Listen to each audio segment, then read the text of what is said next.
Hi grade 10s, it's Miss Thongaraj here. We're going to do another video today about trigonometry, and we're going to talk about the sine ratio again. So let's start with this problem from our trigonometry booklet. The interesting thing about this question is you actually don't need to use any of the new math we've learned to find the missing angle and find the missing side. We learned all the tools for doing that in grade 9. We could use Pythagorean theorem to find x, and we could use the fact that the interior angles of a triangle add up to 180 degrees to find the missing angle at the top.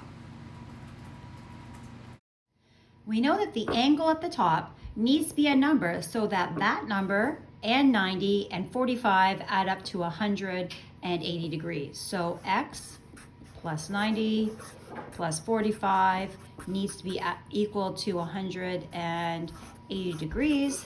That means that x plus 135 needs to equal to 180 degrees. That means that x must be equal to 180 minus 135, which would be equal to 45 degrees. We can figure that out. That's easy, and that didn't require any new math. We also can find the missing side using Pythagorean theorem. We can tell that this x here is one of the shorter sides in the triangle, so we're going to have to use Pythagorean theorem where I subtract. So I have that x squared plus 25.5 squared is equal to 36.06 squared. I'm going to stop my video so I can go get a calculator so we can solve this together. And our answer is really very reasonable considering that the two angles are 45 degrees. Then this is an isosceles triangle and the two sides should be equal as well. And they're both 25.5. Let's see if we can get the same answers for our x using our new math that we've learned in the past couple weeks. So let's make 45 our reference angle. And I'm not sure if I've mentioned this before, but you can choose any angle to be the reference angle as long as you then proceed to label the triangle the correct way based on that reference angle. So I'm gonna hold my cell phone while I do this. My finger's in the way. Okay, so here, this will be my H. This right here is going to be my O. So I've got an O and I've got an H. That means I can use sine. So down here, I'm going to write down the formula for sine. Sine of my reference angle is equal to O over H. So sine, my reference angle is 45 degrees, is O. O is the letter X over H, which is 36.06. I'm going to get the x all by itself. I want to isolate the x, so I want to do the opposite of dividing by 36.06. So I'm going to multiply by 36.06, multiply by 36.06. I'm going to get my calculator out, and when I do 36.06 times sine of 45, I get 25.5. So that's the exact same answer that I got when I did Pythagorean theorem. So you can see that sometimes in math, there are multiple ways to try our question. Let's look at the angle part of the question now. Okay, so I'm getting a different marker, and I'm going to make this angle up here my reference angle. If this is my reference angle,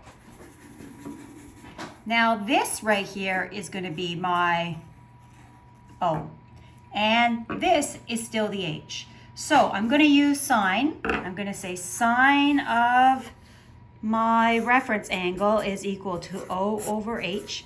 This time I do not know the reference angle. This I don't know. But I do know that the O is 25.5. I know that the H is 36.06. I'm going to figure out what 25.5 divided by 36.06 is. 25.5 divided by 36.06 equals, my decimal is 0.7071. Okay, now, do you remember what's the trick when I'm looking for a reference angle? When I want to know how wide the dress is, I can't just press the sine button. I need to press sine inverse. So on each side, I'm going to do sine inverse, sine inverse. These cancel out, and I can find my angle. My angle would be sine inverse of 0.7071. I'm going to do that on my calculator, and it's going to give me 45 degrees. So again, we got the same answer that we got using our method from grade 9. So either way works. You can pick which one you want to use. Let's try a word problem that's found on page 29 of the trigonometry booklet. It says, a ladder leans against a vertical wall. The foot of the ladder is positioned for safety at an angle of 75 degrees with the ground. The ladder reaches 14.5 feet up the wall. To the nearest foot, what is the length of the ladder?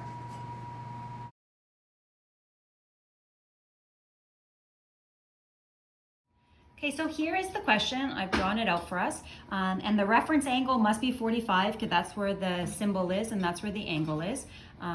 This is a question where I already know the reference angle, so that means I won't be pressing second sine. I'll just be pressing sine. You only press the second or shift button if you're looking for the reference angle. So let's label my triangle. I've got, here is my H, here is my reference angle, here is my O, and since I have O and H, I want to use sine. So sine of the reference angle is equal to O over H. Sine of 45 is equal to, my O is 14.5 and my H is X. I'm going to take out my calculator. I'm going to figure out what sine of 45 is. Sine of 45 is going to be 0.7071, and I have 14.5 over X. Now, what I want to do is I want to find the X. And notice, like in previous questions, the X is sometimes on the bottom of the fraction. When the X is on the bottom of the fraction, the easiest thing to do is to put a 1 underneath the decimal, to multiply diagonally, so multiply 14.5 times 1, and then divide by 0.7071. So I'm getting my calculator, I'm reaching across my table. Okay, so I'm going to go 14.5 times 1 divided by 0.7071 is equal 20.5. X is equal to 20.5. And if you want to be really technical, you can put a little dot here to mean that it's approximately 20.5, not exactly 20.5. I think it actually says round to the nearest foot. So that means about 21. So over here, this is 21 feet. So that means the ladder is a 21-foot ladder. And now, I'm sure some of you thought we would never get here, but we're on the last question of the booklet. It says, if a javelin thrower's toss is to count, the javelin must strike the ground with its point. The following diagram shows a woman's javelin embedded point first in the ground with 210 centimeters of its length above the ground. The end of the javelin is 120 centimeters above the ground. To the nearest degree, what angle does the javelin make with the ground?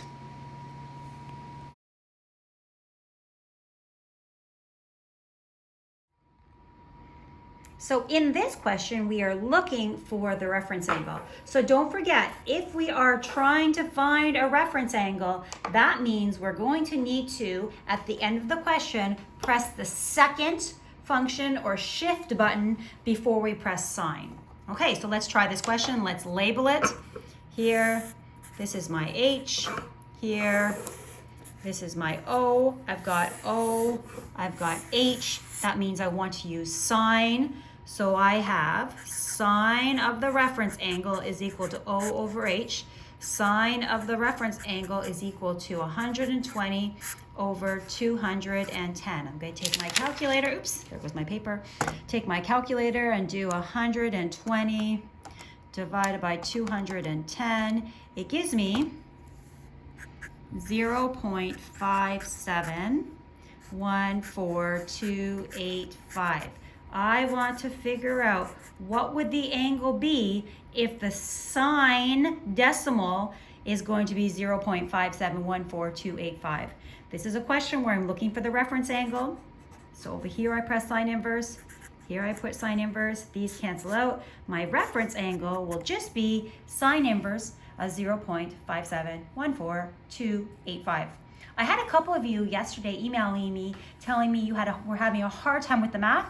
And when we met, we realized it was only because you were having a tricky time knowing which way to push the buttons on your calculator. So if you're not getting the same answer that I'm getting, it's not that you don't understand, it's just every calculator is different. So if you meet with me, we can figure out how you need to push the buttons on your calculator to get the right answer.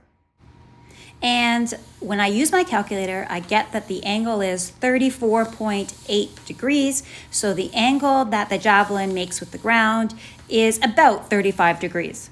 I'm going to leave you with a couple questions that you can try on your own this afternoon. You can send me your work and I can check it if you want me to make sure that you're on the right track.